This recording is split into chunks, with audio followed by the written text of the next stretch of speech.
Hello, my friend. The world of magic, filled with legends and ancient tales, is opening its gates once again.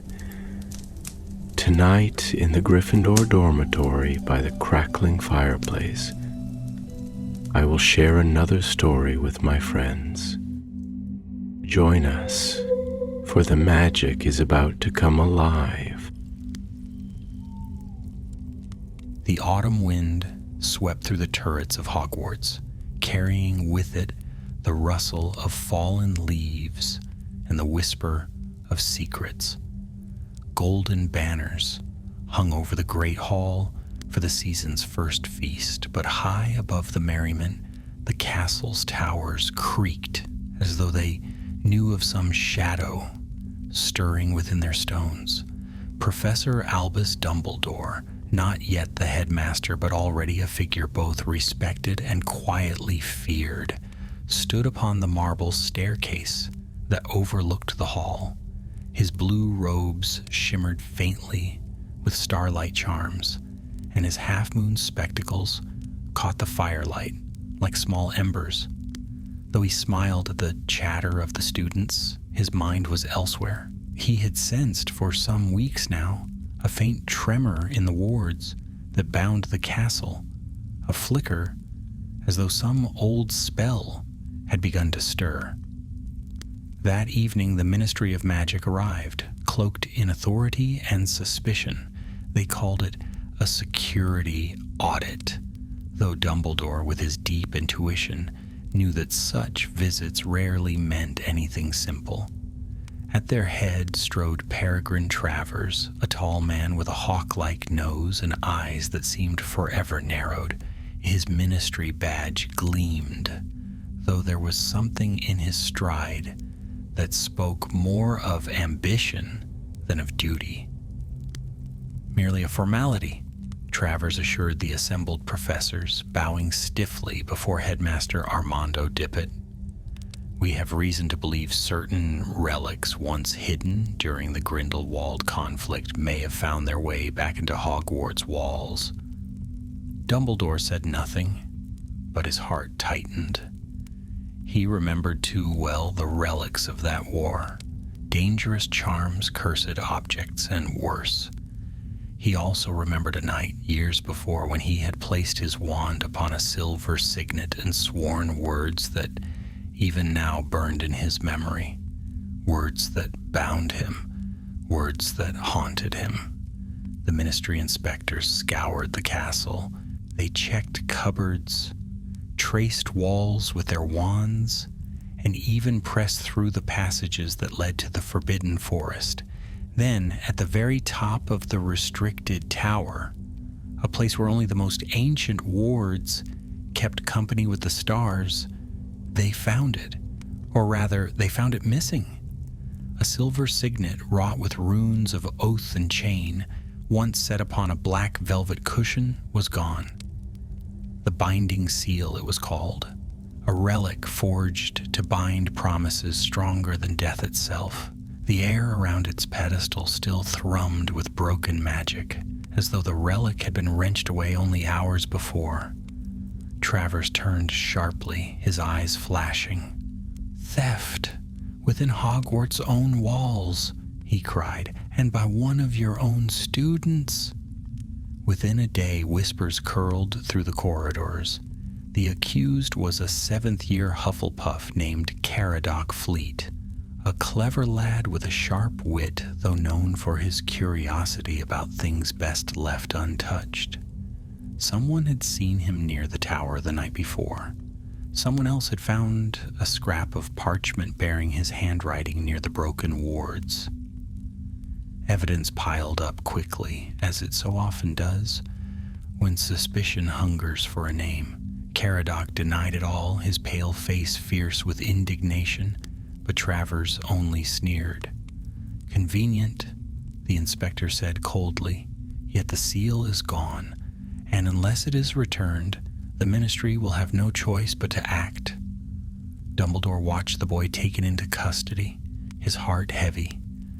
The memories surged back, his own hand once pressed to that very seal, his voice swearing an oath so iron-bound that to name the truth now would mean unspeakable pain. For he knew with utter certainty that Caradoc was no thief.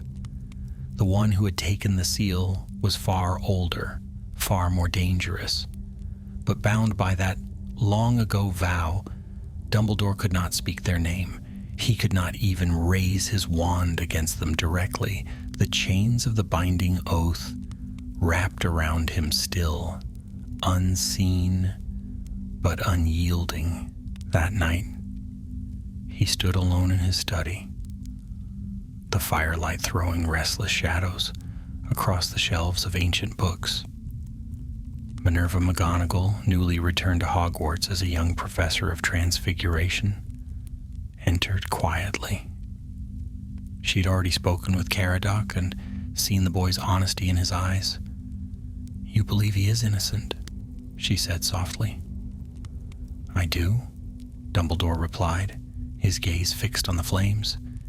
"Yet belief alone will not save him. The truth is hidden, and there are forces at play that cannot be spoken aloud. If the seal is not recovered, Caradoc's life may be ruined before it has even begun." Minerva straightened, her green robes rustling. "Then we must find it. Whatever oath binds your tongue, Albus, I am not bound. Tell me where to look, and I will go." Dumbledore turned to her, his eyes filled with gratitude and sorrow. "I can tell you only this. Follow the wards. They are wounded, like threads, fraying at the edge of a tapestry. Where the magic bleeds, there the thief has passed." The castle groaned in the autumn wind as though listening. Somewhere beyond the safety of its walls, the binding seal gleamed in secret hands. And if that hand belonged to the man Dumbledore feared most, then a storm far greater than a simple theft was already gathering. The adventure had begun. The morning after the binding seal's disappearance dawned gray and sullen, as though the very sky disapproved of what had happened in the night. The towers of Hogwarts loomed dark against the clouds, their windows glittering faintly with ward light. The students, unaware of the deeper danger, buzzed with gossip as they streamed into the great hall for breakfast. Some whispered that Caradoc Fleet had been dragged off in chains. Others swore they had seen Dementors outside the grounds. A Ravenclaw declared that the seal was a weapon capable of making every witch and wizard bow to its holder. None of it was true, but rumors never needed truth to grow wings. Dumbledore sat quietly at the staff table, stirring his tea without drinking it. His eyes, sharper than they seemed behind the half-moon spectacles, moved over the rows of students. Caradoc's absence left a hollow in the Hufflepuff table, an empty place where his friends sat in silence, pretending to eat. Headmaster Dippet was too rattled to keep order. He wrung his hands and muttered endlessly about ministry interference and the school's reputation. Travers, who had insisted on remaining as an observer, prowled along the edges of the hall like a hawk watching for prey. Every now and then he stopped to glare at a student or question a prefect. When Minerva McGonagall joined Dumbledore after breakfast, her lips were pressed in a thin line. She carried a folder of notes, which she placed firmly upon the table. "I've spoken with Caradoc again," she said in a low voice. "He insists." He was in the library revising for his NEWTs that night. Madam Pince confirmed he left just before midnight. There's nothing to tie him to the tower except the parchment they claim they found. "And what did it say?" Dumbledore asked softly. "Only a list of runic translations," Minerva replied, a page torn from his own revision notes. "Far too convenient, don't you think?" Dumbledore's eyes twinkled with grim amusement. Convenience in such cases is often the surest sign of a planted clue. I fear Travers is less interested in truth than in making a display of authority. Then we must move before he seals the boy's fate, Minerva said. Her voice carried a fierce edge. You told me to follow the wards. I've done so. There's a disturbance near the east wing, a passage I've never known to be open.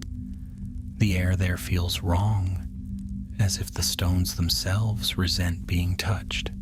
Dumbledore inclined his head, the corners of his mouth lifting slightly. You're quick, Minerva. That gift will serve you well, very well. Let us see where this passage leads. That night, after the castle had grown quiet and the students tucked into their dormitories, Dumbledore and Minerva slipped through the corridors with wands lit.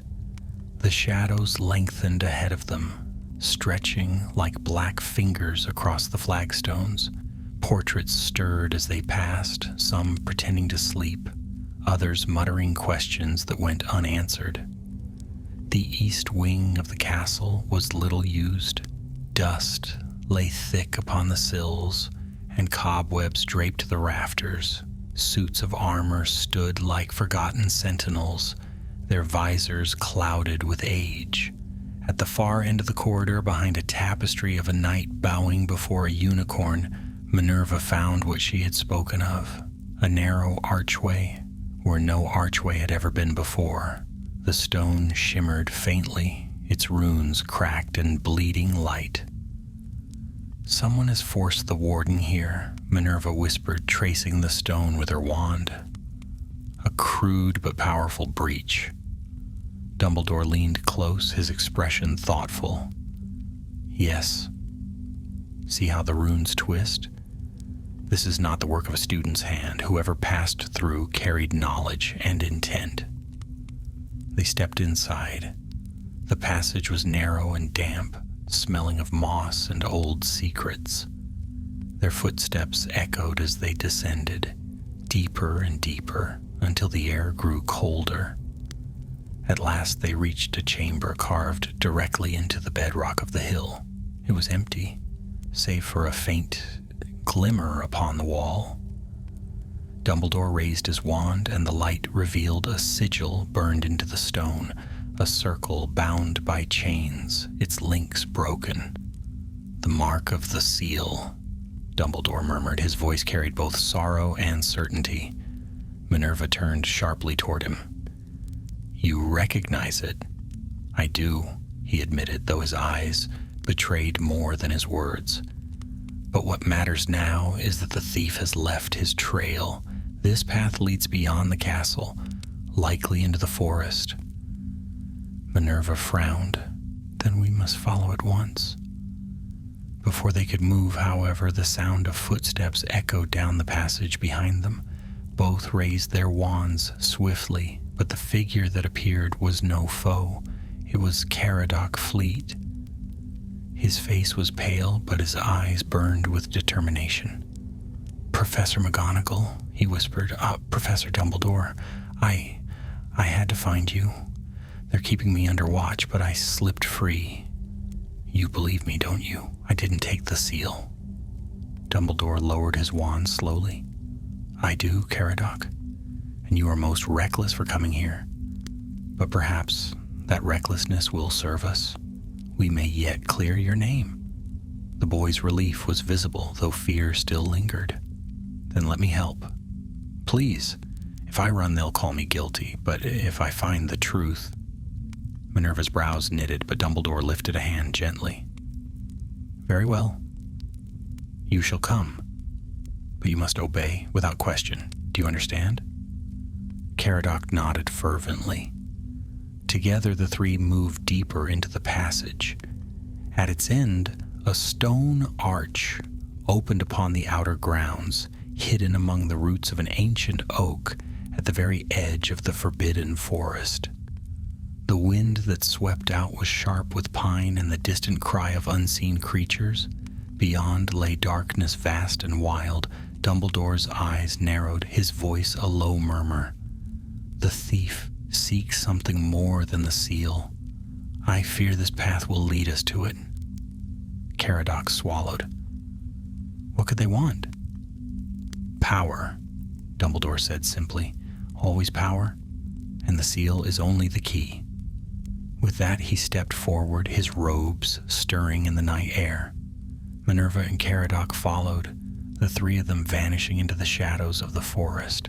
Unseen by any of them, a second figure watched from afar, a tall man with hawk-like features, his cloak blending with the darkness.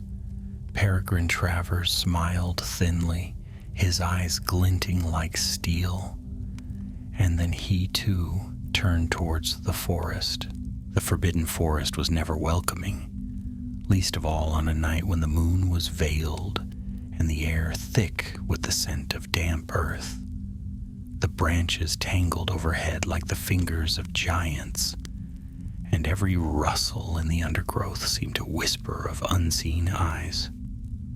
Caradoc Fleet shivered as he followed close behind Professor McGonagall, his wand clenched tightly in his hand. Professor Dumbledore led them, his pace unhurried but certain, as though he knew each root and stone by memory. His wand light glowed pale blue, casting long shadows across the mossy trunks. Caradoc found comfort in that steady glow, though his heart beat so loudly he thought it might give them away. Stay close, Minerva whispered sternly, glancing back at him. The forest is treacherous enough without losing each other. Caradoc nodded, though his throat was dry. He had never set foot so deep into the trees before. Stories from other students echoed in his mind. Of acromantulas the size of carriages, of centaurs who loathed intruders, of wolves that howled without a body to be seen. The deeper they went, the more he began to believe them. At last they reached a glade where the moonlight slipped faintly through the canopy. In its center lay a circle of disturbed earth, blackened as if scorched by some unnatural fire. Strange sigils had been etched into the ground, runes curved like chains, broken in places, pulsing faintly with residual magic. Dumbledore bent low, examining them with careful eyes. The thief paused here, he murmured. They drew power from the seal to force open a path. But where? Minerva's wand traced the air, her voice steady despite the unease in her eyes. These runes, they point west toward the old ruins beyond the ridge. Caradoc frowned. What ruins? The remnants of an ancient war vault, Dumbledore answered quietly, rising to his full height. Long ago, when Grindelwald's forces spread terror across Europe, certain relics were hidden away, objects too dangerous to be left in open hands. One such vault lies not far from here. A chill ran through Caradoc that had nothing to do with the night air. And the thief means to open it? I fear so, said Dumbledore gravely. And if they succeed, the seal will not be the only peril we face. Before they could move on, a sharp snap echoed from the trees. Caradoc whirled, his wand raised, but Dumbledore's hand lifted gently in warning. From the shadows emerged not a beast, but 3 centaurs, tall, proud, their eyes glimmering with the light of stars, reflected in pools of black. The foremost, with a mane of silver hair, stepped forward. His deep voice carried the weight of prophecy. The forest stirs with unrest.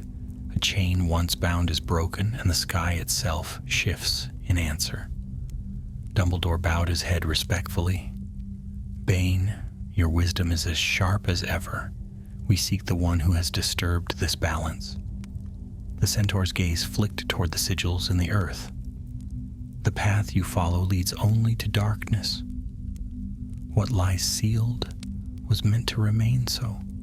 Walk too far, and you may unleash more than you hope to bind. Minerva's jaw tightened. Then you would have us stand idle while a thief tears open what was forbidden? Bane's expression darkened. It is not for us to tell wizards what folly to pursue. We warn you only. The stars speak of betrayal and of fire upon fire. With that, the centaurs turned, their hooves silent on the moss, and melted into the forest shadows once more. Caradoc exhaled shakily. They didn't even try to stop us. They rarely do, Dumbledore said, his voice distant. Centaurs see paths, not choices. They warn and then they vanish. It is for us to decide. Minerva glanced toward the west. Then our path is clear.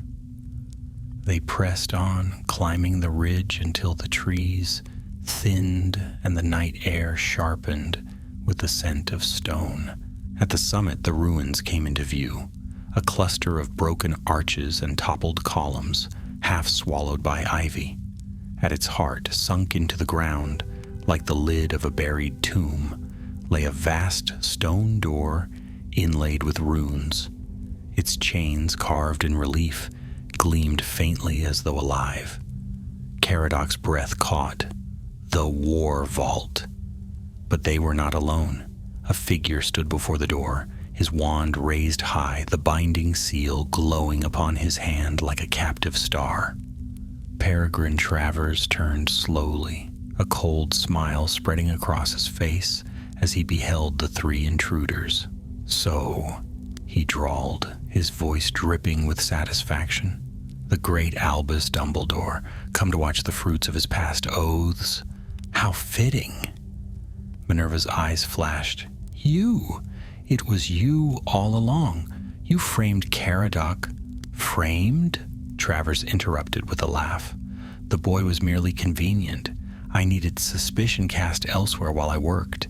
And now here we stand at the very gates of power. You cannot stop me, Dumbledore. Not while the seal is bound to my hand." Caradoc stared between them, bewildered. "What does he mean? Why can't you stop him?"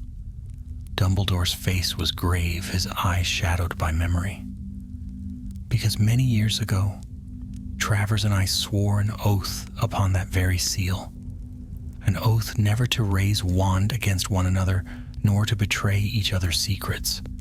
I had hoped it would bind us to peace in the war's aftermath, but now it binds me still." Travers lifted his wand, the seal blazing. "And so it shall bind you until the end. Watch, Dumbledore. Watch as I claim the night glass and reshape our world as it should have been." He turned to the vault, chanting words long forgotten, and the chains carved upon the door began to writhe like living serpents. Dumbledore's hand tightened on his wand, yet he did not raise it. Pain flickered across his features, the invisible grip of the oath holding him fast. Minerva stepped forward, her wand blazing, but Dumbledore caught her arm. "No," he whispered, "not yet. The seal is his shield, but it is also his weakness. We must strike the seal, not the man." Caradoc swallowed hard, his eyes fixed upon the glowing signet in Travers's hand. "Then tell me how," he whispered fiercely. Dumbledore looked at him, truly looked, and in that moment the boy saw the weight of years upon the professor's shoulders. "Courage, Caradoc," Dumbledore murmured. "The way will show itself, but you must be ready when it does." The vault's runes flared, the chains shattering one by one under Travers's spell. The ground trembled, a low groan rising from beneath the earth. From within the sealed chamber, a cold wind whispered, carrying with it the promise of something vast and terrible. The night glass stirred, and so the fate of them all hung upon what they would dare next. The chains carved upon the vault shuddered as Travers poured his magic into them. Each rune glowed red hot, then cracked apart with a sound like splintering ice. The ground beneath Dumbledore, Minerva, and Caradoc trembled, shaking dust from the ruined columns around them. Caradoc stumbled, catching himself against the roots of a fallen tree. "He's breaking it!" he cried, panic thick in his voice. "The vault is opening!" Dumbledore's gaze never left the seal upon Travers's hand. His face was calm, but his eyes were as hard as steel. "Not yet," he said quietly, more to himself than to the others. "The seal is his strength. But when chains are pulled too tight, they break." Minerva stepped forward, her wand raised. "We can't simply stand here, Albus. He means to unleash what was hidden. Whatever lies within that vault, it was locked away for a reason." "I do not forget it," Dumbledore answered, his voice steady. "But listen to me. If you strike at Travers directly, the seal will turn your spell aside and bind it back upon you. He made certain of that when we swore the oath. We must be cleverer than he." Caradoc stared at the glowing signet. Then what if we strike the seal itself?" A faint smile flickered across Dumbledore's lips. "Just so. The seal may protect the man, but it was never meant to protect itself." The boy's courage flared. "Tell me how to do it. I'll try." Dumbledore's hand settled firmly on Caradoc's shoulder. "No, you are brave, Caradoc, but the seal's wards would consume you. This is work for one who knows their nature." His eyes turned to Minerva. "Professor McGonagall, the craft of transfiguration is ours. We must use it to turn the seal's strength against itself." Minerva's jaw tightened, but she nodded. "Then give me your word. I'll do whatever is needed." Meanwhile, Travers laughed as the final chains cracked apart. His wand swept in wide arcs, and the stone door began to sink slowly into the earth, revealing a black descent into the vault's heart. From the opening seeped a mist, colder than frost, carrying whispers that made Caradoc's skin crawl. "The night glass," Travers breathed, his face alight with hunger. "Years I have waited, and now at last, it is mine." He stepped toward the opening. "Not yet!" Minerva cried, and she hurled a spell that blazed like silver fire. But as Dumbledore warned, the seal on Travers's hand flared, catching the spell in midair and twisting it back. With a hiss, the silver flame whipped toward Minerva herself. Caradoc shouted, raising his wand in desperation. "Protego!" The shield charm flared barely in time. The flame struck the boy's shield and shattered into sparks, scattering harmlessly across the grass. Minerva staggered, stunned, while Travers laughed cruelly. "You see?" he taunted, lifting the seal high. "The oath binds him. It shields me from every blow. Dumbledore cannot touch me, and neither can his lackeys. I hold all the strength here." But Dumbledore's voice cut through the laughter, low and firm. "Strength, Peregrine, is not in the oath. It is in how you bear it." Travers sneered. "Empty words." "Perhaps," Dumbledore said softly, "yet consider this. Oaths twist when forced too far. You wield the seal, not as it was made, but as you hunger for it to be, and that will be your undoing." He glanced at Minerva, his eyes glittering with meaning. Understanding dawned in her gaze. She raised her wand, her voice sharp. "Caradoc, help me. On my mark, transfigure the stone beneath his feet." Caradoc gaped. "Transfigure it? Into what?" "Chains," she snapped. "Just chains." Before Travers could act, Minerva struck first. Her wand lashed forward, and the grass beneath Travers rippled into iron links that coiled around his legs. Caradoc, driven by sheer instinct, joined her spell with his own. The ground obeyed, more chains rising and lashing toward Travers. The seal flared in defense, but in doing so it drew its power outward, stretching itself thin. For one heartbeat it weakened, and Dumbledore struck, not with a curse, but with a transfigured blade of pure light aimed straight at the seal itself. The impact rang like a bell. The seal blazed, screamed, then cracked. A line of silver fire split it down the center, and with a sound like breaking glass, it shattered upon Travers's hand.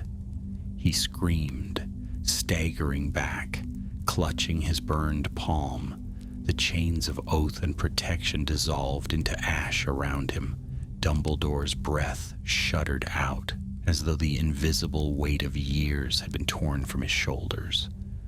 For the first time since the seal had been stolen, his wand rose, steady and unbound. Travers looked up, his face twisted with fury and fear. "No, you cannot." But Dumbledore's voice thundered, firm and unyielding. "Expelliarmus!" The red flash struck like a thunderbolt. Travers's wand flew high into the air, spinning end over end before falling harmlessly among the stones. The man collapsed to his knees, gasping, his ambition turned to ash. In an instant, silence fell over the ruins.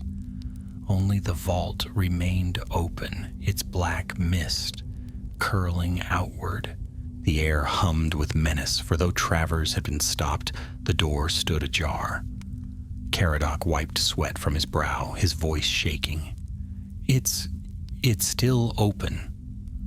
Dumbledore's gaze lingered on the yawning blackness below. His face, though calm, bore deep lines of concern. "Yes," he murmured, "and that is a danger greater still. The night glass has stirred, and such things do not sleep again so easily." Minerva lowered her wand, though her eyes remained sharp. "Then we seal it again, tonight, before it can rise." Dumbledore nodded slowly. "We must, but to do so, we will need more than courage. The vault was locked with magic born of the war's darkest days. Only a ritual of equal strength may close it." Caradoc's voice trembled. What exactly is the night glass?" Dumbledore hesitated. Then, in a voice low but clear, he said, "A mirror that does not reflect the face but the heart. A memory relic forged in Grindelwald's war.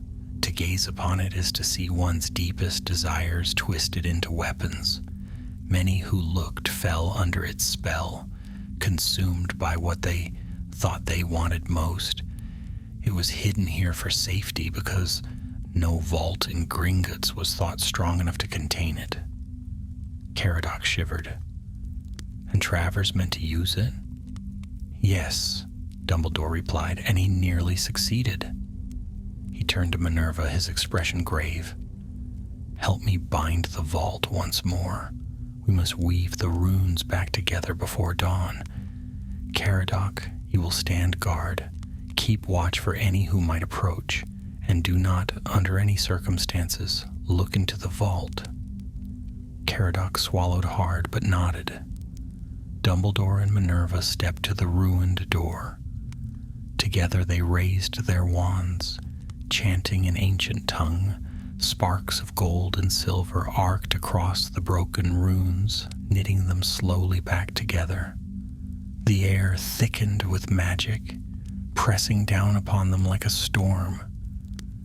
The mist from the vault writhed, hissing as the opening narrowed inch by inch. Caradoc kept his eyes fixed on the trees, trying to ignore the whispers rising from below, whispers that seemed to call his name, promising glory, power, and the chance to prove himself innocent. His fists tightened around his wand. "Don't listen," he muttered to himself. "Don't listen." Behind him, the duel of spellwork continued, Dumbledore and Minerva pouring all their strength into sealing the door. Light blazed across the ruins, so bright it seemed the stars themselves had fallen to earth. And just as the vault's last rune clicked shut, A sudden cry echoed from the shadows of the forest. "Dumbledore!" More figures burst into the clearing. Ministry enforcers led by none other than Travers's allies. They saw the scene, the open vault, the broken seal, Travers on his knees, and their wands leapt to their hands. "Seize them," shouted a voice. "They've meddled with forbidden magic." The night was not yet finished with them.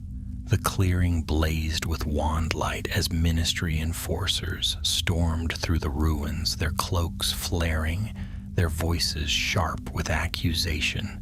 The night rang with the clamor of boots against stone, and the half-sealed vault groaned in protest beneath the spellwork Dumbledore and Minerva had so painstakingly woven. At their head strode a stocky wizard with iron-gray hair and a scar across his cheek. His badge gleamed in the torchlight. "By order of the Department of Magical Law Enforcement," he barked, "you are all under investigation for tampering with restricted relics and conspiracy against the Ministry." Caradoc's heart lurched. "That's not true. We were stopping him." He pointed desperately toward Peregrine Travers, who still knelt upon the stones, clutching his burned hand and glaring with poisonous fury. But Travers raised his head, and his voice carried the polished authority of a practiced liar. "Do not be deceived. These three, Dumbledore, McGonagall, and the boy, conspired to break the seal and seize the night glass for themselves. I caught them in the act, and they turned their magic upon me." Gasps rose among the enforcers. Wands tightened. The scarred wizard's eyes narrowed as he turned back to Dumbledore. "Is this true?"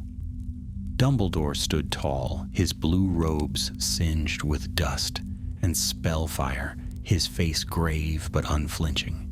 "No, it is not true. Travers stole the seal. He meant to wield it to open this vault and release the night glass. He framed this boy to hide his trail. We came here to stop him." Laughter burst from Travers's lips, bitter and triumphant. "And you expect them to believe you, Albus? After all these years, still weaving tales and half-truths? The vault stands open before us. The seal lies shattered at your feet. Who, then, will the Ministry believe?" The scarred wizard hesitated, his wand held steady but his eyes darting from one to the other. Minerva's voice cracked like a whip. "You know Dumbledore's name. Would he risk his honor, his post at Hogwarts, his very standing in the wizarding world for a relic like this? He has fought against dark power his entire life. Travers has ever sought to grasp it." But the enforcers were not swayed so easily. Suspicion hung thick in the air, and the half-open vault seemed to accuse them with every breath of its cold mist. Caradoc felt a terrible weight settle upon him. His chance, their chance, was slipping away. His fists clenched. "Please, you have to listen. I was blamed too. They said I stole the seal, but it was him. He planted the evidence. Enough!" the scarred wizard snapped. His wand pointed squarely at Caradoc's chest. "The matter will be decided at the Ministry. All of you, drop your wands and come quietly, or we will take you by force." A tense silence fell. Minerva's grip tightened on her wand. Caradoc's breath came quick and shallow. Dumbledore alone seemed calm, though his eyes burned with quiet fire. "Very well," he said at last, his voice even, "but I will not allow this boy to be dragged away in chains for a crime he did not commit. If you must take us, then take us all. But the truth will out, and the truth will not favor Travers." Travers's smile faltered just a little. The scarred wizard frowned. His men shifted uneasily. For all their suspicion, even they could not ignore the steady authority in Dumbledore's voice. No one who had stood in battle beside him or against him could mistake the integrity in his words. But Travers was cunning. He staggered to his feet, clutching his wounded hand, and forced a look of pained nobility. "Bind them," he rasped. "I will see to the vault myself. It must be secured before the night glass breaks free entirely." Dumbledore's eyes sharpened. "No, Peregrine, you will not touch it again." And with that, he lifted his wand high. The enforcers froze. Travers paled. For the first time, all could see that the binding oath had been broken. No longer did invisible chains bind Dumbledore's magic from striking his former ally. He stood free, his power unshackled. A murmur spread among the Ministry men. They understood now. If Travers had truly held the seal, Dumbledore could not have raised his wand against him. But the seal lay shattered. Its power was gone. Travers's composure cracked. "He lies!" he shouted hoarsely. "He twists the truth, as he always has. Arrest him. Arrest them all." The scarred wizard hesitated, suspicion tugging at him still. But before he could decide, the vault groaned violently. The ground split with a jagged crack, and a scream, not of any living thing but of memory itself, echoed from below. A great shadow rose from the opening. Mist thickened, swirling into the shape of a mirror tall as a giant, its surface rippling like black water.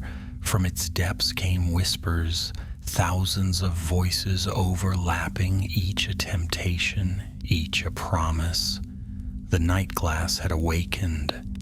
The enforcers recoiled in horror. Even Travers stumbled back, his ambition faltering before the dread of the thing he had sought. Dumbledore's voice rang above the chaos, commanding and clear. "Stand back. Do not look upon it." But already some of the Ministry men had faltered. One gazed too long, his eyes glazing over as he stumbled toward the mirror. Another dropped his wand, weeping as visions of lost, loved ones danced across the black surface. Caradoc fought to keep his eyes averted. The whispers tugged at him, promising vindication, glory, a future where every accusation against him was turned to praise. He clenched his jaw and turned his back upon it, his nails biting into his palms. Minerva pulled the nearest enforcer away from the night glass, her wand snapping a protective ward around him. "Albus, it's feeding on them," she cried. Dumbledore's gaze burned.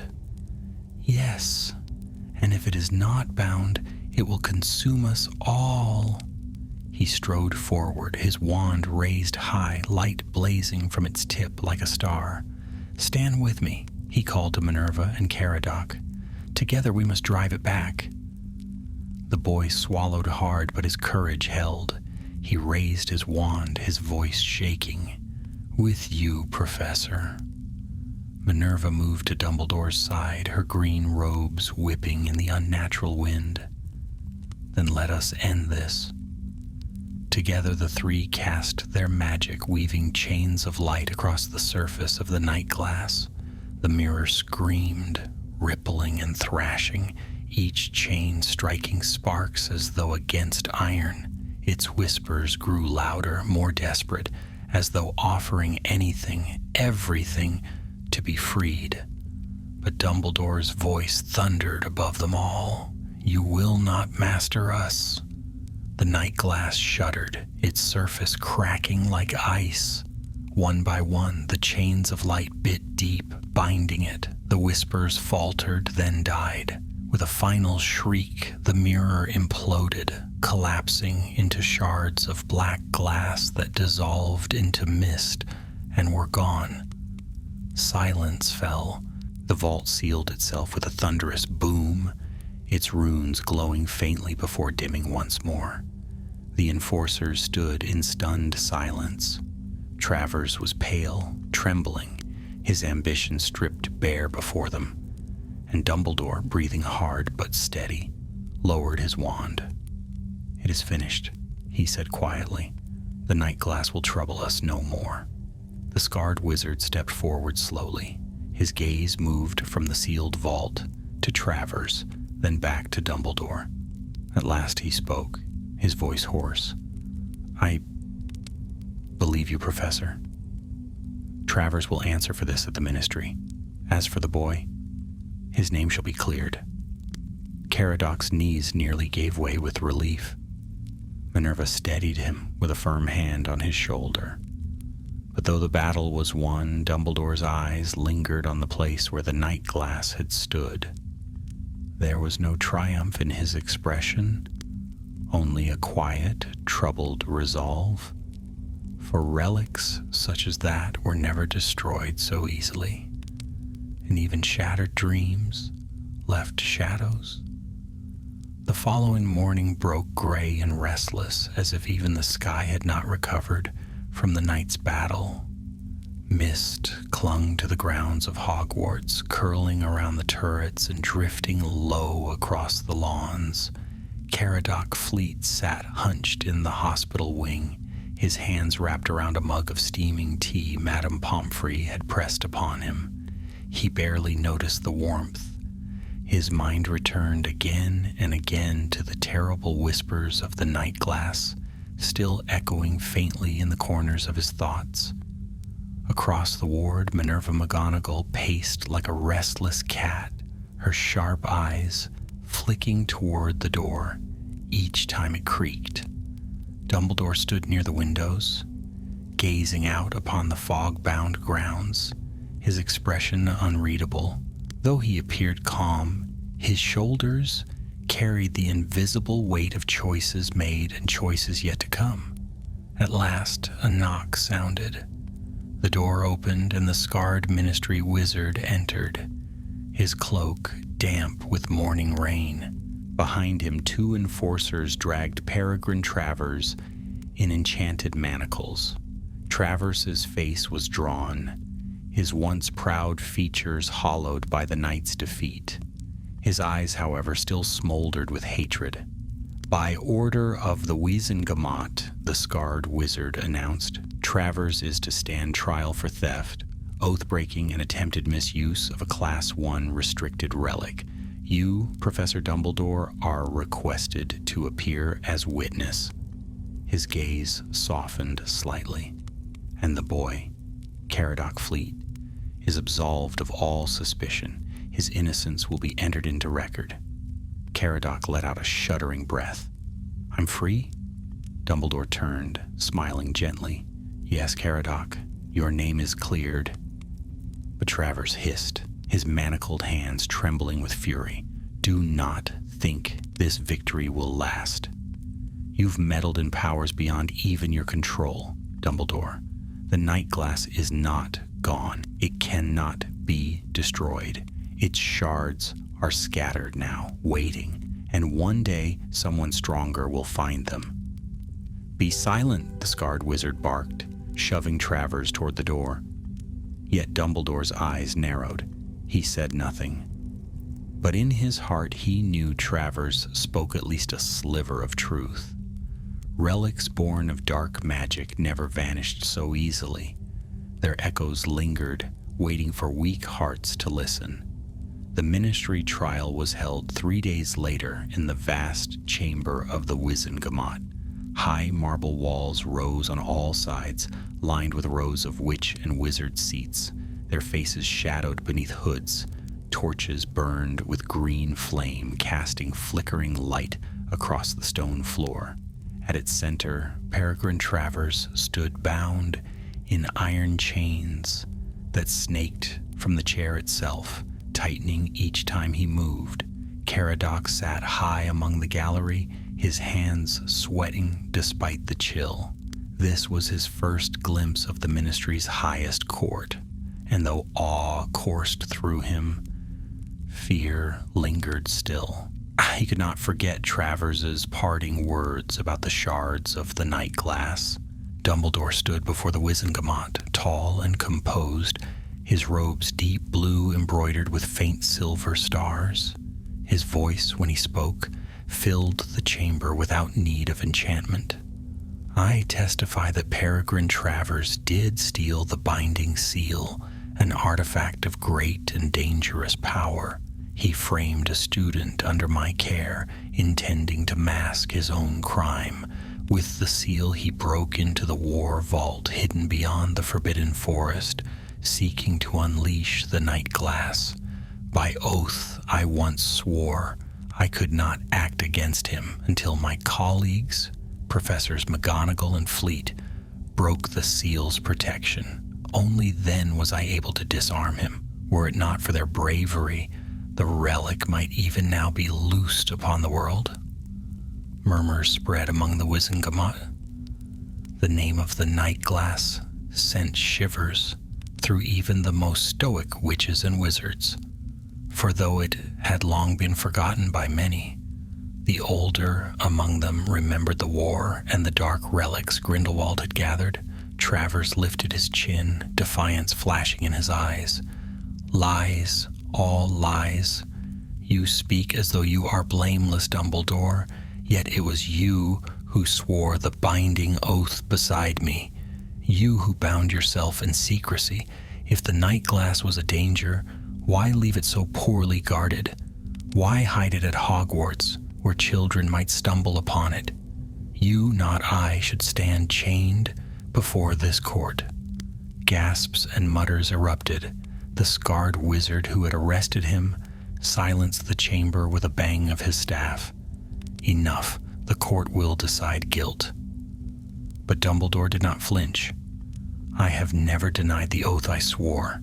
It was a mistake, born of hope that Peregrine Travers might walk a better path in the war's aftermath. I regret that trust.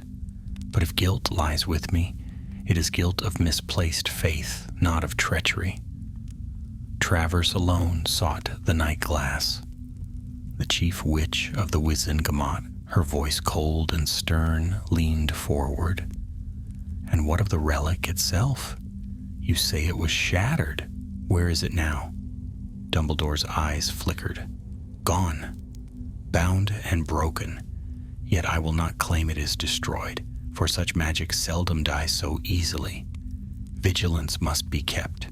Should even a shard surface, the ministry must be ready. The court grew silent. The words hung heavy in the air. At last the vote was called. Silver spheres floated above the benches, glowing white for innocence, black for guilt. One by one, they flared black. Travers glared at them all, his teeth bared, but he could not deny the tide. Peregrine Travers, the chief witch intoned, you are found guilty of theft, perjury, oath-breaking, and attempted misuse of a restricted relic. You shall be taken to Azkaban to serve a term without release. The chains tightened. Travers roared with rage, but his voice was drowned by the echoes of the chamber. Caradoc felt his shoulders sag with relief. Justice at last had been done, yet Dumbledore's face remained troubled. He had seen the gleam in Travers's eyes when he spoke of the night glass shards. Such hatred did not fade in prison walls, and ambition, once sparked, seldom died quietly. That evening, Dumbledore returned to Hogwarts with Minerva and Caradoc. The castle welcomed them, with warm light spilling from its windows, the chatter of students in the halls, the scent of pumpkin pasties wafting from the kitchens. Life, it seemed, resumed as though nothing had happened. But Caradoc could not shake the shadows of the trial. He cornered Dumbledore in his office, standing awkwardly before the phoenix perched upon its golden stand. The bird, Fawkes, watched him with eyes both kind and ancient. "Professor," Caradoc blurted, "what if Travers was right? What if the night glass isn't gone? What if someone else finds it?" Dumbledore's gaze softened, but his voice held quiet gravity. "Then we must trust ourselves to be ready. Darkness will always try to return, Caradoc. It is our choices, not our fears, that decide the world's fate." The boy swallowed, then nodded. Minerva entered then, carrying a stack of parchment. The headmaster has written to the ministry, asking that the forest wards be reinforced. It will take weeks, perhaps months, but no vault will remain so unguarded again. Dumbledore inclined his head. Thank you, Minerva. For a long moment, silence stretched. The fire crackled. Fawkes shifted his wings, and outside the wind whispered against the windows. Then faintly, so faintly Caradoc almost thought he imagined it, he heard a whisper, not from the fire, nor the bird, nor the wind, but from somewhere deep within his memory. You could have been more. He froze, his heart pounded, but when he glanced at Dumbledore and Minerva, neither seemed to have heard. The night glass was gone, yet its voice, it seemed, was not finished with him. The weeks after Travers's trial passed slowly, as though Hogwarts itself sought to heal from the wounds of that dark night. Autumn deepened, painting the trees of the forbidden forest with fiery reds and golds. The castle settled into its usual rhythms, lessons, laughter in the corridors, the clang of gobstones in the common rooms, and the cheer of Quidditch practice drifting across the grounds. To most of the students, the incident of the stolen relic was already fading into rumor, another story to be whispered about during midnight feasts. But for Caradoc Fleet, the memory lingered. Though his name had been cleared, he carried a weight that no absolution could quite lift. In quiet moments when the chatter of his classmates dulled, he heard it. A faint whisper curling at the edge of his thoughts. You could have been more. At first he told himself it was nothing, only a trick of nerves, a remnant of the night glass echoing in his imagination. But the whisper grew bolder, stealing into his dreams. It spoke not in full sentences, but in impressions, desires. He saw visions of himself standing in triumph before the Wizengamot, his accusers bowing their heads in shame. He saw his classmates applauding him, professors praising him, his name remembered not for disgrace but for greatness. And always the whisper urged, "Take what is owed." Caradoc grew restless. His friends noticed, though they did not understand. He withdrew from games of wizard chess, spoke little at meals, and spent long hours in the library staring at books, without reading a word. Only when Professor McGonagall stopped him after class one afternoon did he realize how much of his unease had shown. "Mr. Fleet," she said, her eyes sharp but not unkind, "you've been distracted. Your transfiguration work has faltered. Even your wand work lacks its usual steadiness. Tell me, what troubles you?" Caradoc hesitated, then blurted, "Do you believe in curses that linger, Professor, even when the object is gone?" Her expression softened, but only slightly. "Magic leaves echoes, yes, but it is the witch or wizard who allows those echoes to take root. Is this about the night glass?" He swallowed. "Sometimes I hear it.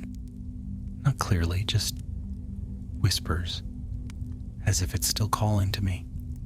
McGonagall's lips pressed thin. "Then you must tell Professor Dumbledore at once. Relics of such darkness can twist the mind if left unchecked." But Caradoc shook his head fiercely. "No, please, if he thinks I'm still touched by it, he'll send me away. He'll never trust me again." McGonagall studied him a long moment. At last, she said, "You are young, Mr. Fleet. Dumbledore is not a man who casts aside those who struggle. He will help you if you allow it." Yet Caradoc only bowed his head, unable to answer.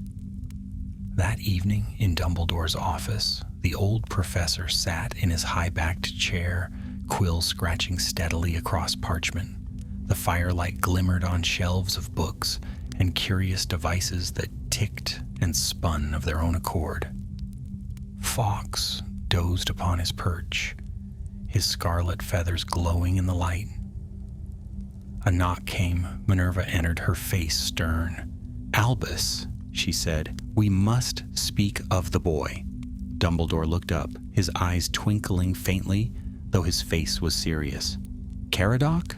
Yes, he is unsettled. I fear the night glass has left its mark on him." Dumbledore set aside his quill. "I feared as much." "He claims to hear whispers still," Minerva continued. "He would not admit it to you, but I saw it in his eyes. He fears you will cast him out." Dumbledore's gaze softened. "Poor child, he has carried too great a burden already. To be falsely accused, then drawn into such peril. It is no wonder the relic found him a foothold." Minerva frowned. "What will you do?" "I shall not cast him aside," Dumbledore said firmly, "but I must watch him. Whispers may become chains if left unchallenged.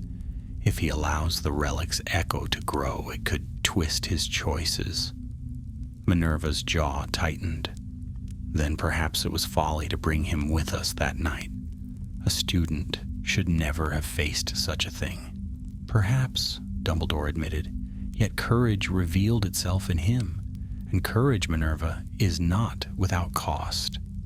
Fawkes stirred, letting out a soft trill as though in agreement. The weeks slipped on. Caradoc tried to bury himself in study, hoping work would drown the whispers. Yet one evening, while searching for a quiet table in the library, he discovered something that sent his heart racing. In a forgotten alcove lay an open book, an atlas of magical relics. Its pages shimmered faintly, enchanted to resist time, and there, drawn in precise ink, was the night glass itself, surrounded by notes and runes. Caradoc's breath caught. He had not sought it, yet here it was as though waiting for him. His fingers trembled as he traced the page. Words leapt out, mirror of desire. Fragments retain echoes. Shards may be summoned by sympathetic bond. He slammed the book shut, his pulse thundering. But the whisper in his mind rose, clearer than ever. Summon it. Prove yourself. Take what they denied you. Caradoc shoved the book back onto the shelf and fled, his heart hammering in his chest. The first snow of winter fell that weekend, blanketing the castle in white. Students hurled snowballs across the courtyards, their laughter echoing against the walls. But Caradoc did not join them. He wandered alone along the edge of the forbidden forest, staring at the line where snow turned to shadow beneath the trees. Thinking dark thoughts fleet, Caradoc spun. Two Slytherins lounged against the wall nearby, smirking. They were older, 7th years like himself, though far less industrious. "What do you want?" Caradoc snapped. "Just wondering," one drawled, "what it feels like to be nearly sent to Azkaban. Must be strange knowing the Ministry had your name in their books as a thief. Everyone says Dumbledore saved you, but me, I'm not so sure."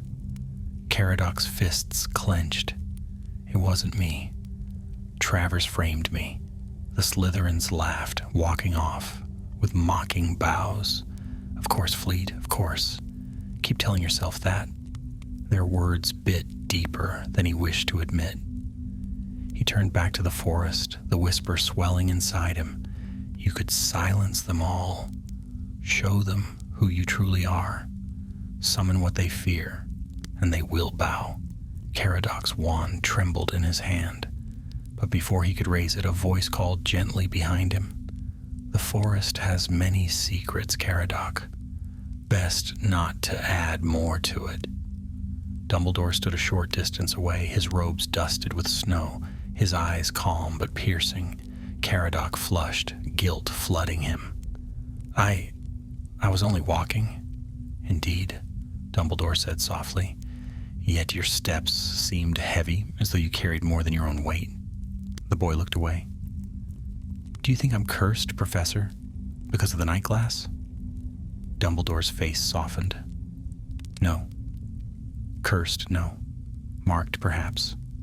Shadows linger where dark things touch us. But a mark is not a destiny, Caradoc. It is a choice. Always a choice. For a moment, warmth touched the boy's heart. But as he followed Dumbledore back toward the castle, the whisper stirred again, soft and sly. Choice.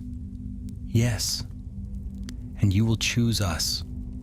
Caradoc shivered. He did not tell Dumbledore, not yet. Winter pressed heavily upon Hogwarts. Snow piled high upon the battlements. Icicles glittered from every roof, and the great hall blazed with enchanted evergreens, whose baubles sang soft carols whenever a student passed too close. Lessons continued, though most minds drifted toward the approaching Christmas holidays. Excitement bubbled in every common room, except, it seemed, in the heart of Caradoc Fleet. Though his classmates bustled with cheer, Caradoc moved like one half asleep. The whisper in his thoughts had grown more insistent, curling through his mind even as he read, studied, or sat among his friends. It was no longer faint. It spoke clearly now, tempting him with promises of vindication, of power, of becoming more than the overlooked boy he had always been. At night he dreamt of black glass shards falling from the sky, embedding themselves in snow like pieces of a broken star. In the dreams he picked them up one by one, and each time he did, he felt stronger, taller, brighter, until the shards fused into a mirror that reflected not his face, but a figure of greatness cloaked in golden light. Always the whisper urged him closer. Take them. They are yours by right. He woke sweating, trembling, yet longing to return to the dream. One afternoon in the library's quiet hush, Caradoc stumbled upon the old atlas again, the book that had shown him the night glass. He had avoided that aisle for weeks, fearful of the temptation, but his feet seemed drawn to it of their own accord. And there it was, lying open upon the shelf exactly as before, as if waiting. The page shimmered faintly, inked in deep black. Below the illustration of the mirror, new lines of text had appeared.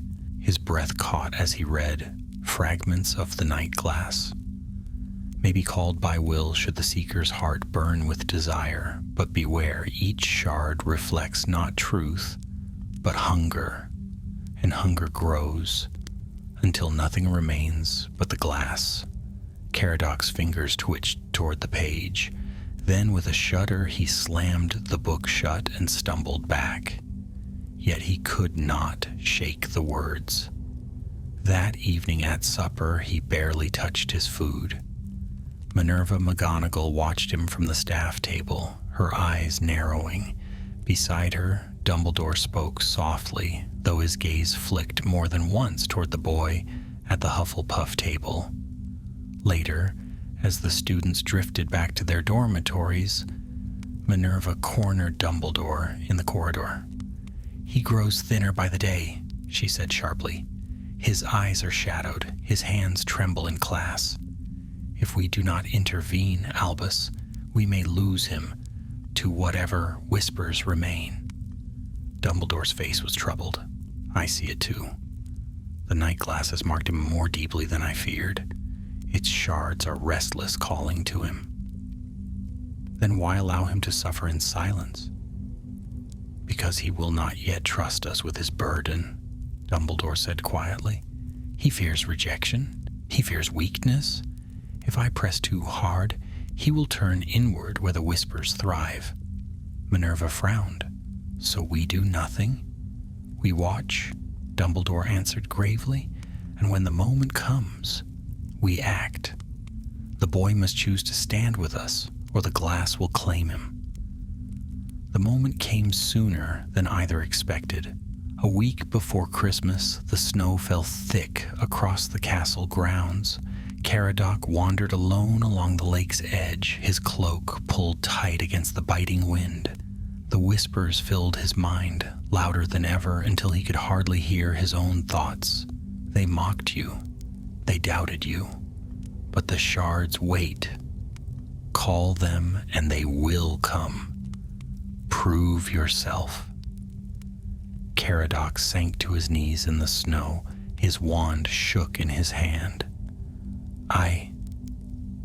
I don't want this, he whispered. You do, the voice insisted. More than anything, one word and the world will see your strength. And before he could stop himself, the word tore from his lips, an incantation half learned from the book, half whispered by the relic itself. The lake shuddered. Ice cracked. From beneath the snow at his feet, something black glimmered.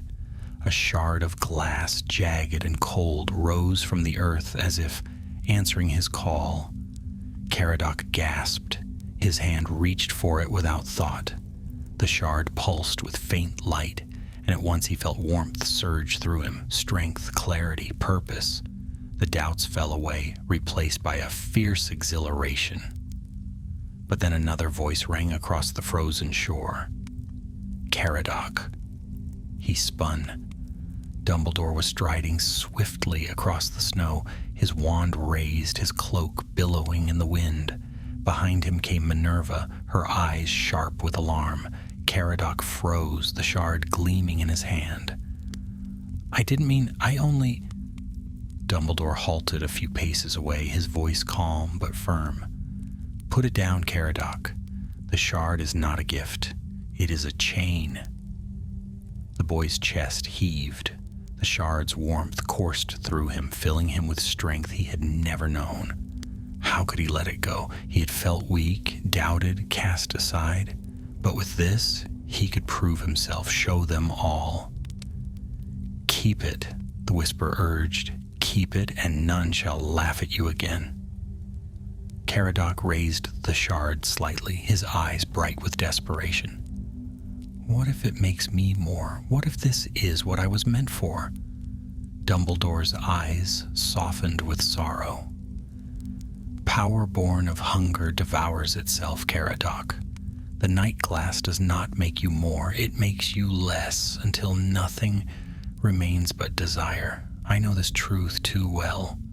Caradoc trembled. He wanted to believe him. But the shard pulsed, and the whisper grew urgent. Do not listen. Take it. Take it now. Then Minerva's voice cut through, fierce and unyielding. You are not weak, Caradoc Fleet.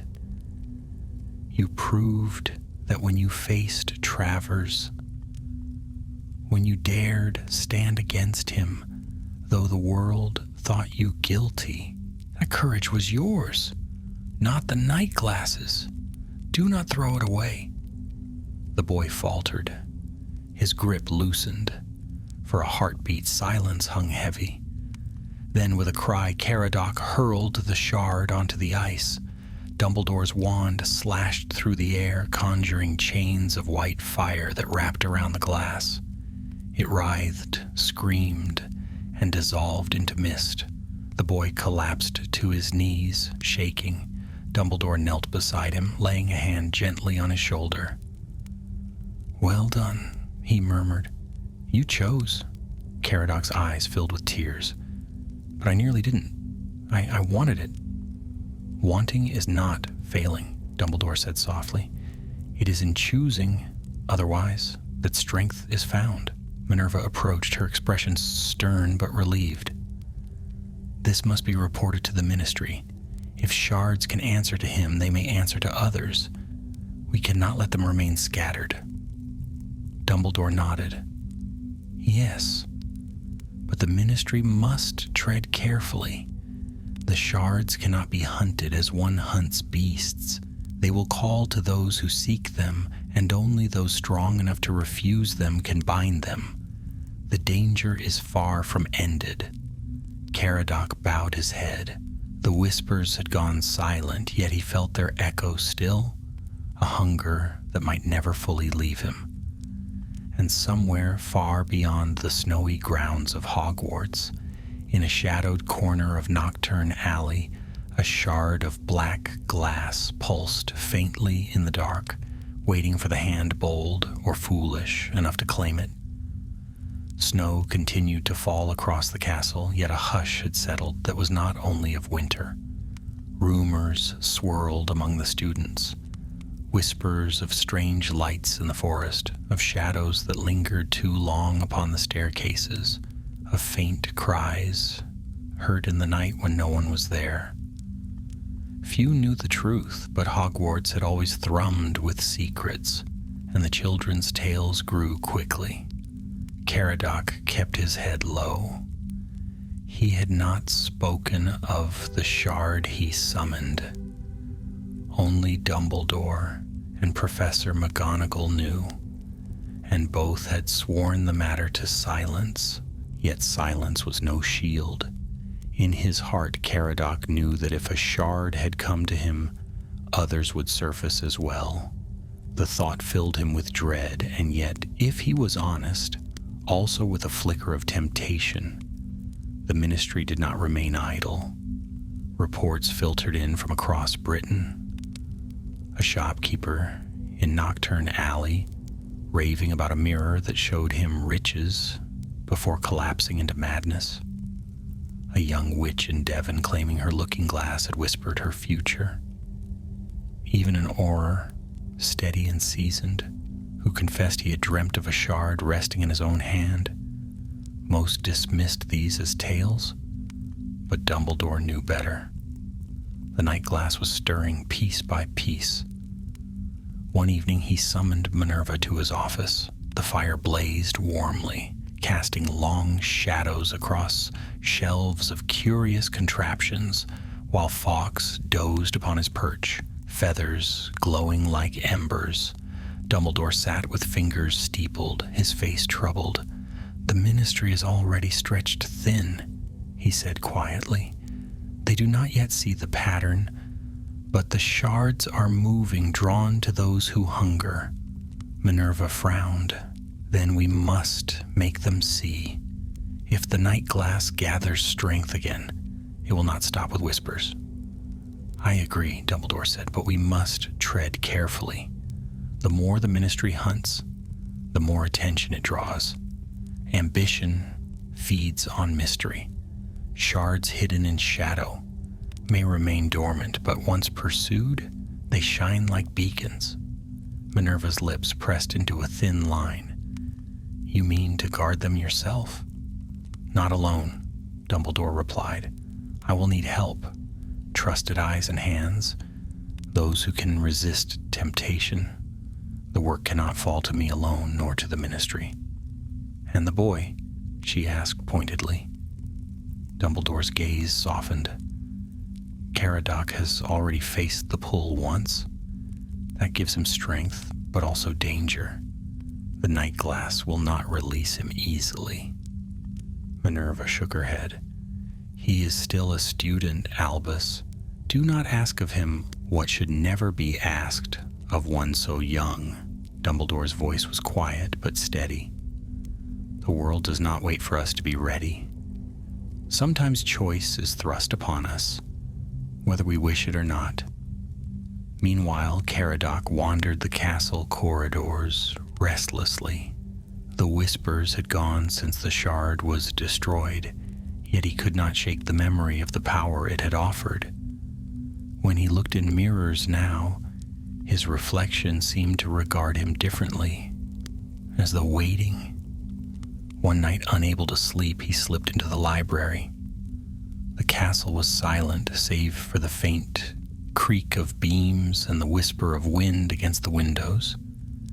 In the restricted section, the gate loomed, locked tight, yet Caradoc's eyes were drawn to it, his mind alive with questions. The shard had answered to him. Why? What tie bound him to the relic? As he lingered, a faint rustle stirred behind him. He turned sharply, wand raised. A boy stepped from the shadows, tall, thin, with pale hair and eyes too sharp for his age. "Looking for something fleet?" the boy drawled. Caradoc stiffened. Malfoy. Abraxas Malfoy smirked, his prefect badge gleaming on his robes. You've been restless lately, whispering to yourself, wandering where you shouldn't. Makes one wonder what secrets you're hiding.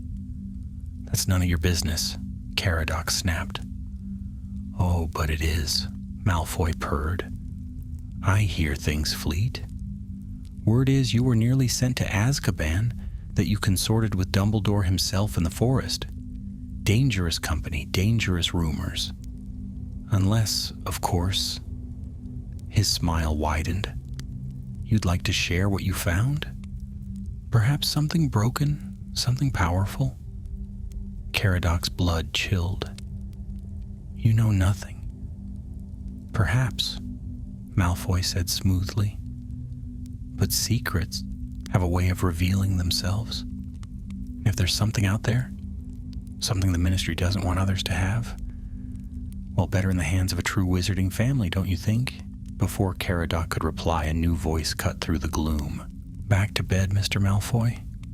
Professor McGonagall stepped from the shadows, her eyes glinting like steel. And do not mistake curiosity for cunning. Meddle further, and you may find your prefect badge less secure than you imagine. Malfoy's smirk faltered, but he bowed mockingly. As you wish, Professor. With a swish of his cloak, he vanished into the stacks. McGonagall turned to Caradoc, her expression grave. You see now? Whispers spread. Others will come sniffing, hungry for what they should not have. If you falter even once, it will not only be yourself you endanger. Caradoc lowered his eyes. I never asked for this. None of us do, she replied softly. But we must carry what comes. The next morning, an owl arrived at Dumbledore's office, bearing the Ministry's seal. He read the letter in silence, then handed it to Minerva. Another shard had surfaced, this time in Nocturne Alley. A boy no older than 12 had found it in a junk shop and vanished soon after. The shopkeeper was found gibbering, his mind shattered. Minerva's mouth tightened. It begins. Yes, Dumbledore said, and it will not end with Nocturne Alley. The night glass calls to the ambitious, the desperate, the overlooked. Such souls are never in short supply. He stood, his eyes bright with resolve. I must go to London. Caradoc will remain here under your watch. If the relic calls to him again, you must be ready. Minerva inclined her head.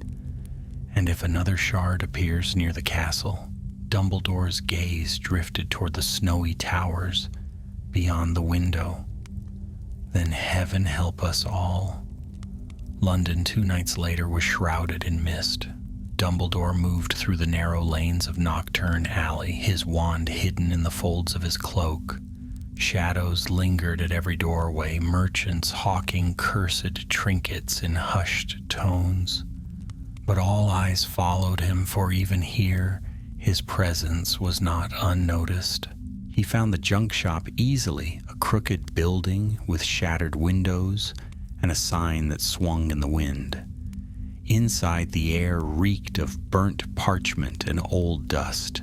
The shopkeeper lay in a corner, muttering to himself, his eyes clouded with madness. And there, on a cracked shelf, Dumbledore saw it, a shard of black glass faintly pulsing. He raised his wand, muttered an incantation, and conjured chains of silver light. The shard writhed, whispering promises in a dozen voices at once, but he bound it tight and sealed it within a box of runed iron. Yet even as he turned to leave, a soft laugh drifted from the shadows. Well, well, the great Albus Dumbledore, chasing broken mirrors. A man stepped forward, his cloak dark, his smile cruel. Dumbledore recognized him instantly. A former follower of Grindelwald, thought long vanished after the war. And in his hand gleamed another shard. 2 pieces, the man purred, holding it high. 2, and soon more. You cannot bind them all, old friend. The night glass will rise again. The shard in his hand flared, casting the shop in a sickly glow. Dumbledore tightened his grip on his wand. The battle he knew had only begun. The air in the Nocturne Alley shop grew colder as the shard-bearer stepped fully into the torchlight. His name rose unbidden in Dumbledore's memory. Caleb Thorne, a duelist of dark reputation, once among Grindelwald's nameless lieutenants. He had vanished at the war's end, rumored slain, but here he stood, gaunt yet sharp-eyed, the black shard gleaming in his palm like a captive star. "You should have stayed gone, Thorne," Dumbledore said quietly. His wand remained at his side, but power hummed beneath his calm voice. "The war ended 15 years ago. Whatever you seek in that shard, it will not bring back the world you lost." Thorne's lips curled into a sneer. "World I lost? No, Dumbledore. World you stole. Grindelwald had vision. You, with your chains of mercy, crushed it. But the night glass remembers. It remembers hunger, ambition, destiny. With its pieces, I will rebuild what he began." The shard pulsed in his hand, and the shadows of the shop stretched unnaturally long, as if reaching for Dumbledore. The mad shopkeeper whimpered and covered his face. Dumbledore lifted his wand. "Then you leave me no choice."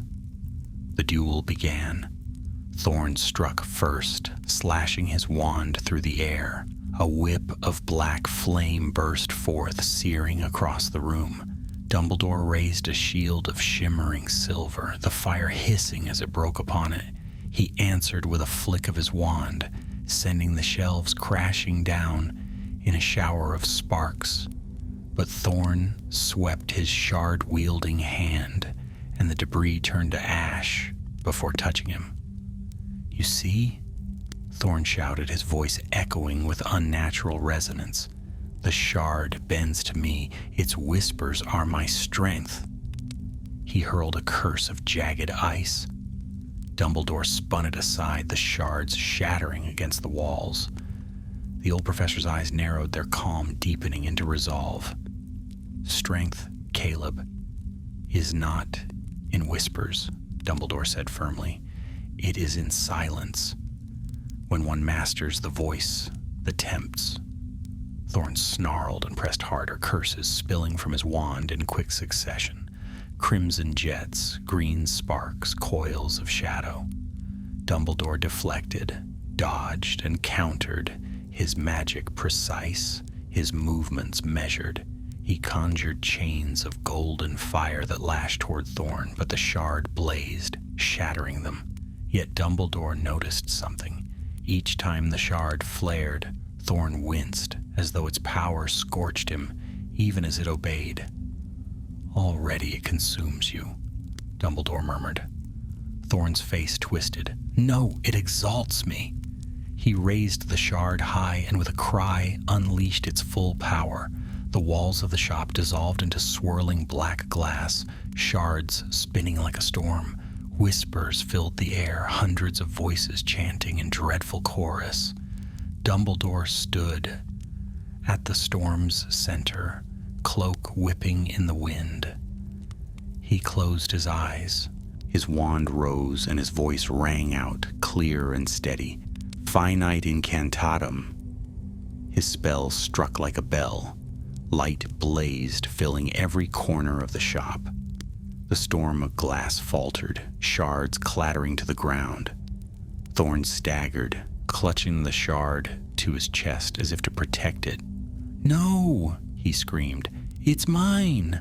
But Dumbledore was ready. With a sharp gesture, he conjured silver chains that wrapped around Thorne's arm, binding it tight. The shard writhed, pulsing violently, but Dumbledore's chains burned brighter, sealing it. With a final cry, the glass cracked. The shard split in two, dissolving into mist. Thorne collapsed, gasping, his hand blackened as though scorched from within. Silence fell. The shopkeeper cowered in the corner, moaning softly. Dumbledore lowered his wand, his breath slow and steady. He looked down at Thorn, who stared up at him with eyes full of hatred and fear. "You cannot bind them all," Thorn whispered hoarsely. "The shards are countless. Even now they scatter, finding hearts ready to receive them." "You will lose, Dumbledore. You will drown in whispers." Dumbledore's face was grave. "Perhaps, but I will not stand idle while darkness calls to those unready to bear it." He conjured ropes to bind Thorn, then turned to the iron box where the first shard already lay sealed. He murmured a spell, and the cracked remnants of Thorn's shard flowed into the box as well, glowing faintly before vanishing from sight.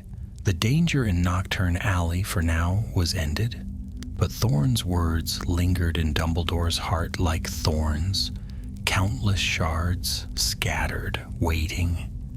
At Hogwarts, Caradoc tossed in his sleep. His dreams had returned, sharper now, darker. He stood in an endless hall of mirrors, each one fractured, each shard whispering his name. He reached out, desperate to silence them, but they pressed closer, reflecting endless versions of himself. Triumphant, scorned, exalted, broken. "Caradoc," one mirror whispered, "you are chosen." "Caradoc," another hissed, "take your place." He clapped his hands over his ears, but the sound was inside him, vibrating through his very bones. With a cry, he woke, sweat drenching his sheets. His dormitory was silent, his housemates asleep. Yet in the mirror across the room, he swore he saw the faintest shimmer of black glass before it stilled. The whispers had not left him. The next day, Minerva found him pale and distracted in her classroom. He fumbled his wand, failed at even the simplest spell, and could not meet her eyes. After class, she held him back. "Enough," she said firmly. "Tell me the truth, Caradoc. What haunts you?" He hesitated, his throat closed around the words. Then, in a trembling voice, he whispered, "I dream of them. Shards. Everywhere. They call my name." Minerva's eyes softened with concern, though her tone remained stern. "Why have you not told Dumbledore?" "Because..." His voice cracked. "Because I'm afraid he'll see me as weak. That he'll think I'm already lost." Minerva's face gentled. She placed a hand on his shoulder. "Dumbledore does not cast aside those who struggle. He has seen darker things than you can imagine, and still he chooses to believe in people. You must trust him, Caradoc, before it is too late." Caradoc nodded, though doubt gnawed at him still. That evening, Dumbledore returned from London. His face was weary, but his eyes sharpened as soon as he saw Caradoc. "You have felt them," he said quietly. Caradoc froze. "How do you know?" "Because I, too, have heard their whispers," Dumbledore said gravely. "The shards do not only call to the ambitious, they call to those who doubt, who long for more than they are. They test the heart, Caradoc, and the heart is seldom free of shadows." Caradoc lowered his gaze. "Then I am doomed." "No," Dumbledore said firmly.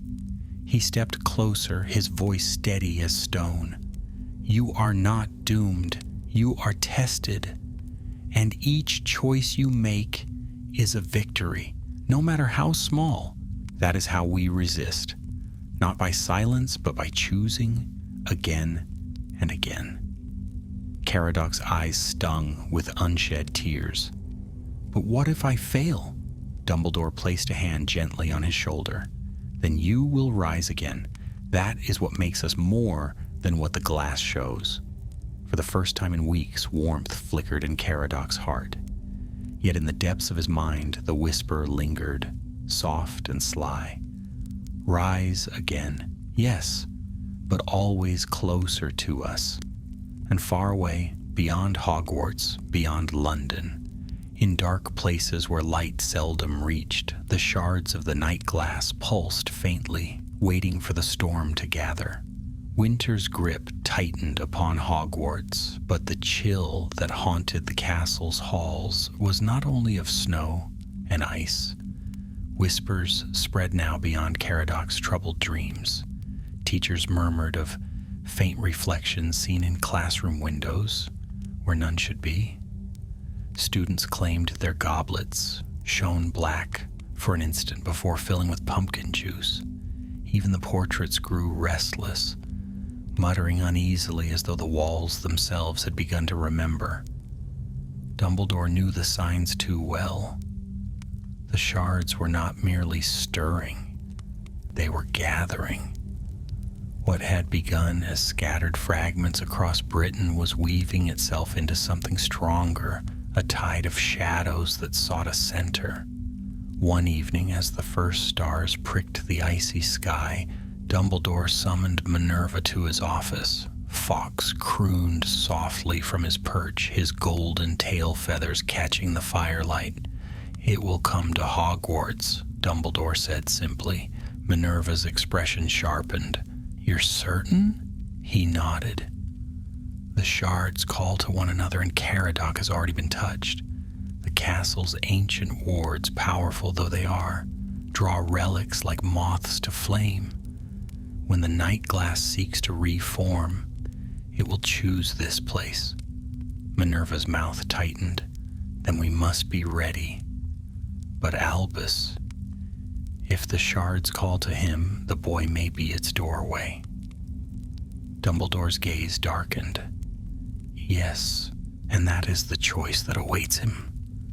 Caradoc could not sleep.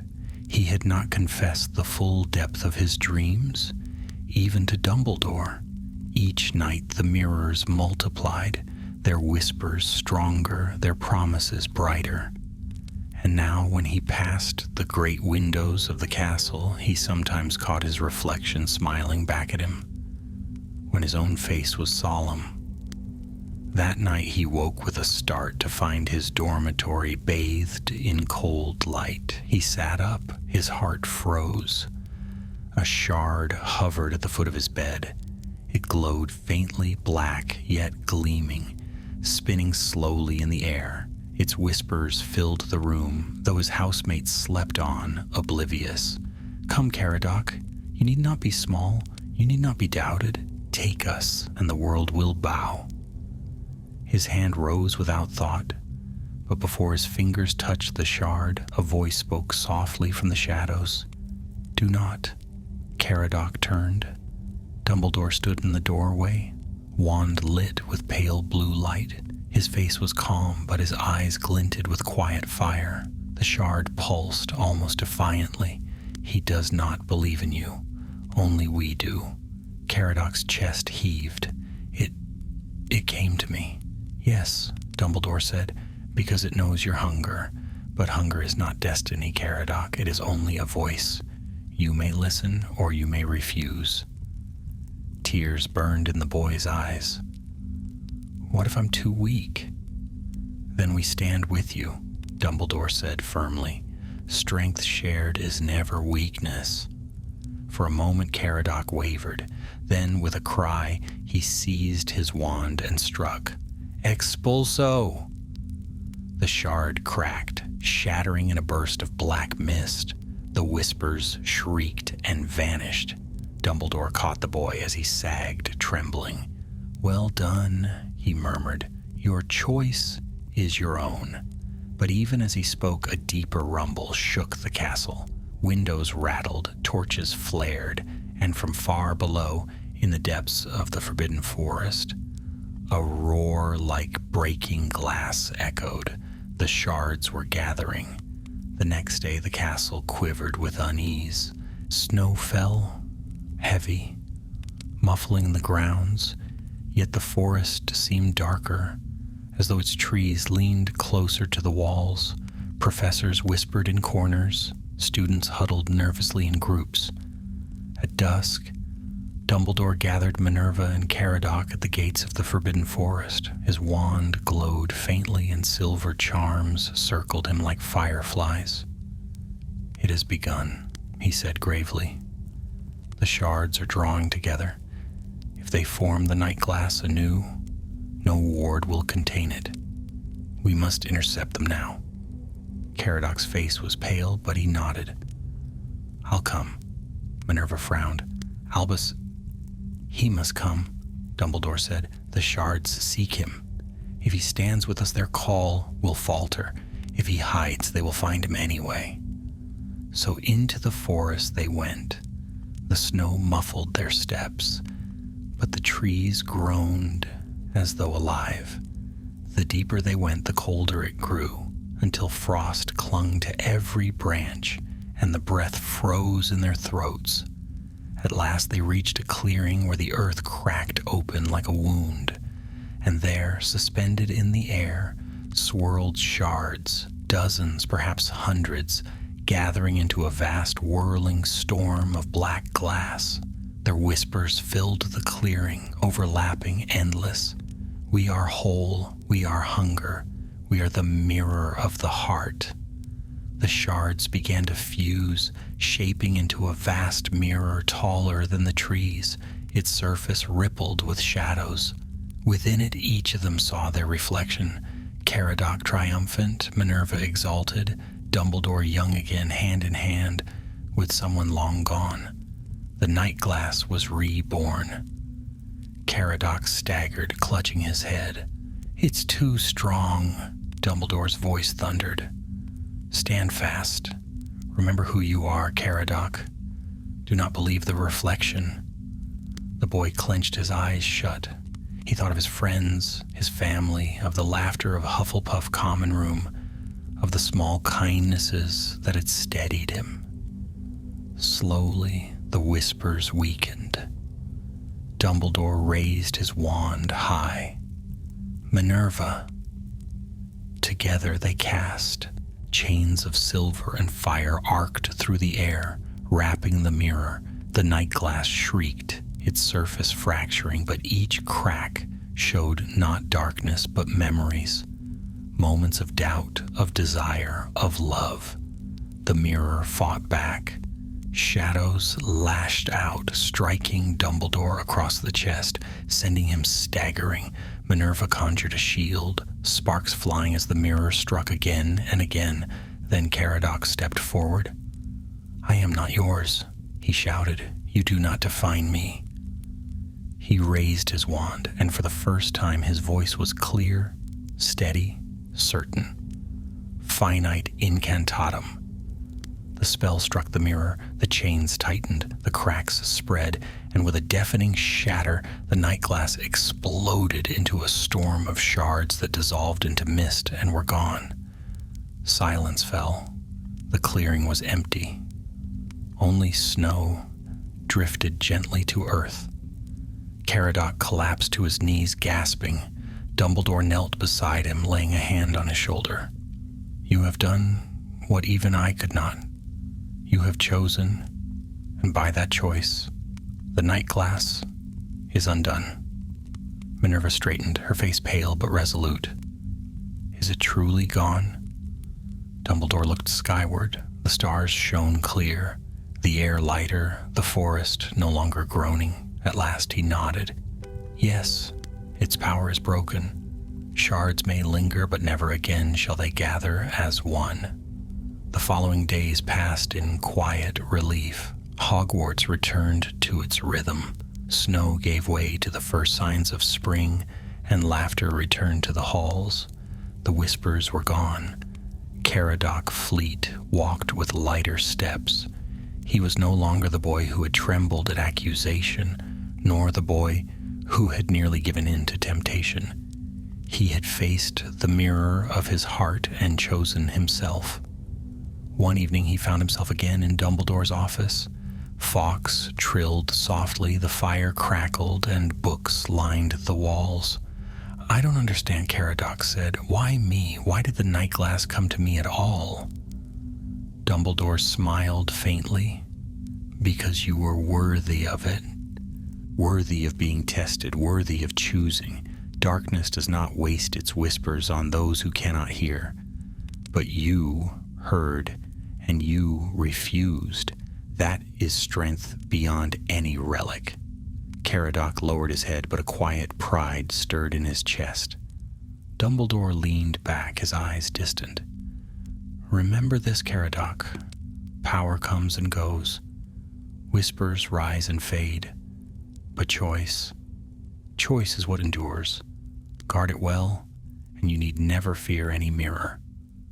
The boy nodded, and though he could not know it then, the memory of that night in the forest would stay with him all his days. A reminder that even the darkest oaths, the most binding chains, could be broken by the strength of a single choice.